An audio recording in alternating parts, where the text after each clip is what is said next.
ખબરોમાં બન્યા રહેવા માટે બેલ આઇકોન દબાવો અને એબીપી અસ્મિતાને સબસ્ક્રાઇબ કરો. ભારત બંધની જે વાત છે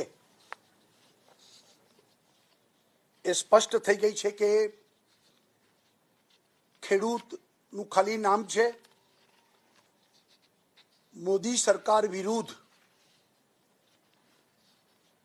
કૂદી પડવા માટે, પોતાના અસ્તિત્વને દેખાડવા માટે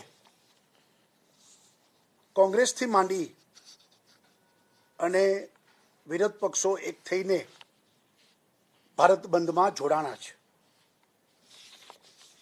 કિસાન આંદોલનમાં કિસાન નેતાઓએ પણ અગાઉ કીધું હતું કે અમે કોઈ પણ પોલિટિકલ પાર્ટીને આંદોલનમાં અમારી સાથે જોડીશું નહીં. એને બદલે કાલે આ બધા લોકો સાથે મળી અને આ બંધમાં જે રીતે કૂદી પડ્યા છે એ જ દેખાડે છે કે અંતે ખેડૂતનું નામ છે, બાકી રાજકીય રીતે જ આ આખું આંદોલન ચાલી રહ્યું છે.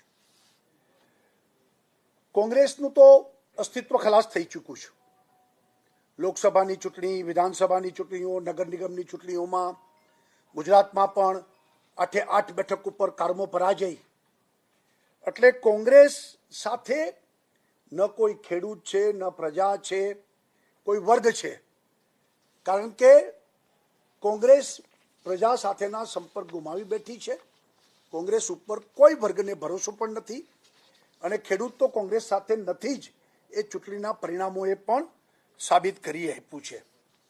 એટલા માટે કે કોંગ્રેસ દરેક વખતે પોતાના વલણ બદલાવે છે. હું કોંગ્રેસને યાદ દેવડાવવા માંગુ છું કે કોંગ્રેસના લોકો ઇન્ટરનેટ ખોલી લે. 2019નો કોંગ્રેસનું ઘોષણાપત્ર, એમાં કોંગ્રેસે ચૂંટણી ઢંઢેરામાં કીધું હતું કે કોંગ્રેસ સત્તા ઉપર આવશે તો એગ્રીકલ્ચર પ્રોડ્યુસ માર્કેટ એક્ટને સમાપ્ત કરશે. આ કોંગ્રેસે ઘોષણાપત્રમાં આપેલું વચન છે.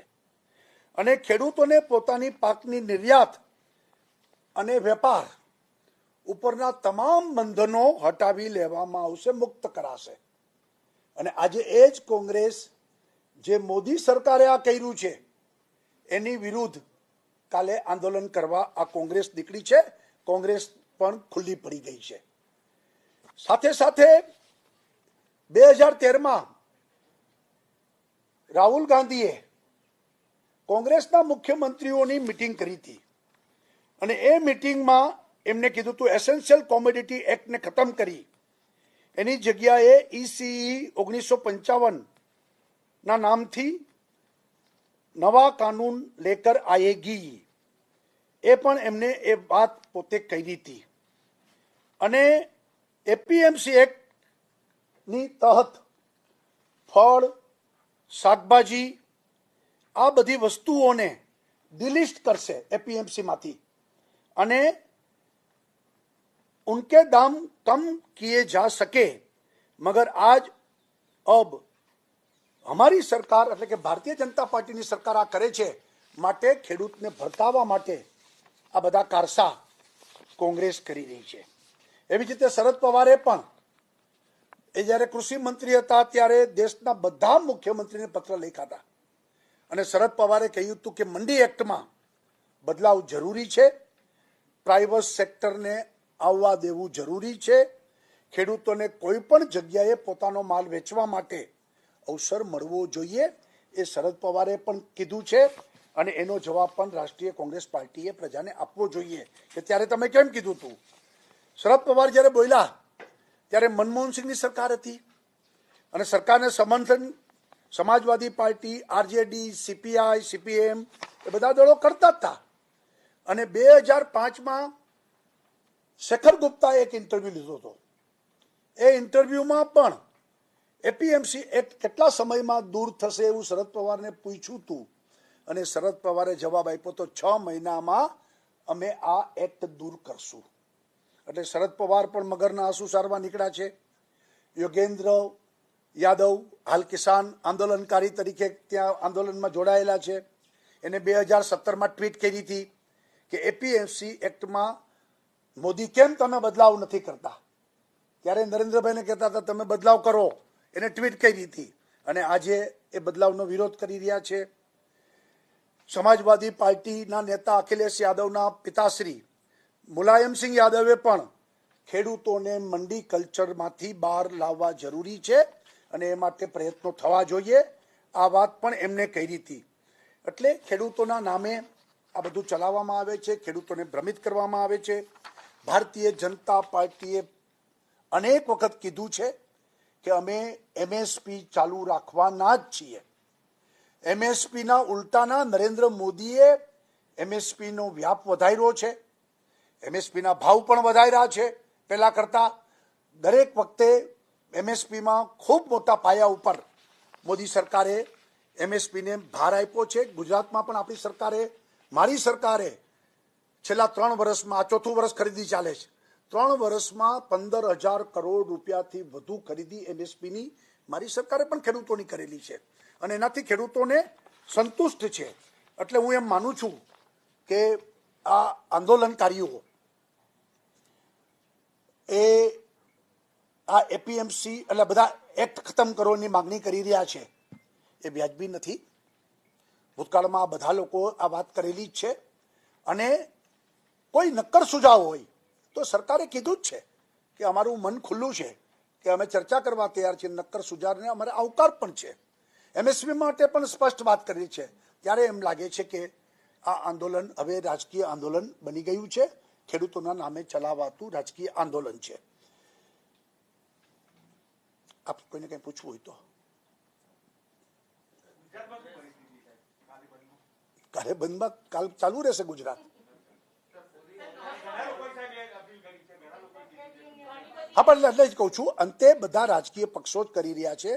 ખેડૂત આમાં ક્યાંય મેદાનમાં નથી, ખેડૂતો ક્યાંય ગુજરાતમાં આ આંદોલન સાથે નથી. ખેડૂતો કોઈ વસ્તુથી અસંતોષ નથી, એટલે સફળ નથી થવાનું.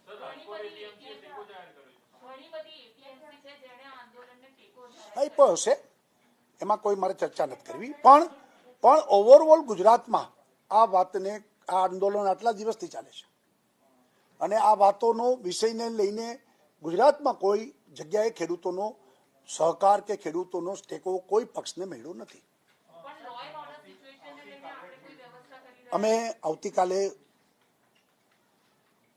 બળજબરીથી બંધ ન થાય અને બંધના નામે કાયદો વ્યવસ્થા એ કોઈ બગાડવાનો પ્રયત્ન કરશે તો પૂરતો બંદોબસ્ત રહેશે, કડક પગલાં પણ લેવામાં આવશે અને પૂરતો બંદોબસ્ત સાથે કાલે વ્યવસ્થા કરવામાં આવી છે. કોઈ એ પ્રકારે પ્રયત્ન કરશે તો એના ઉપર કડક પગલાં અને કાયદાકીય જોગવાઈથી કેસો પણ કરવામાં આવશે. કરાય ને, કોંગ્રેસને જે કરવું એ કરે, મારે શું કહેવાનું. નહીં, આપણે તો પ્રજાને અપીલ કરી છે અને પ્રજા વચ્ચે સાચી વાત કરી છે કે શું ચાલી રહ્યું છે. પ્રજા નક્કી કરશે કાલે.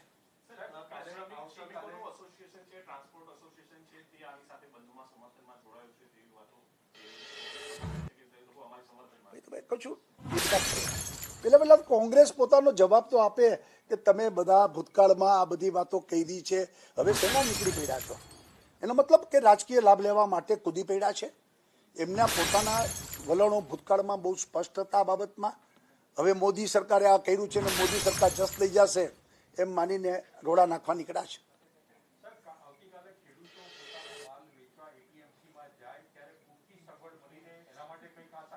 ચોક્કસ જે પીએમસી પોતે માગશે એને પૂરતો બંદોબસ્ત આપવામાં આવશે, ત્યાં વ્યવસ્થા પણ કરવામાં આવશે. આ એક વિષય, આજે એક વિષય. Okay, thank you.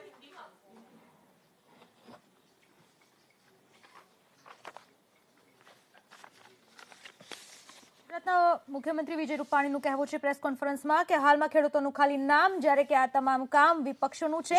ચૂંટણીઓમાં કોંગ્રેસનો સફાયો થયો છે અને જેના કારણે કોંગ્રેસ આ રીતના ચાલી રહી છે. नरेंद्र मोदी जी की सरकार ने पारित किया है, कानून बनाया है, उसका जो विरोध પ્રજા સાથે સંપર્ક કોંગ્રેસે ગુમાવી ચૂક્યો છે અને જે પણ રાજકીય પક્ષો અત્યારે સમર્થન આપી રહ્યા છે ખેડૂતોને, એ ક્યાંક ને ક્યાંક કોઈ ખેડૂતો નહીં પણ રાજકીય આંદોલન ચાલી રહ્યું છે અને ગુજરાત તેમાં બિલકુલ નહીં જોડાય. ગુજરાતના ખેડૂતોને કોઈ જ સમસ્યા નથી એવો દાવો કરવામાં આવ્યો છે ગુજરાતના મુખ્યમંત્રી વિજય રૂપાણી દ્વારા.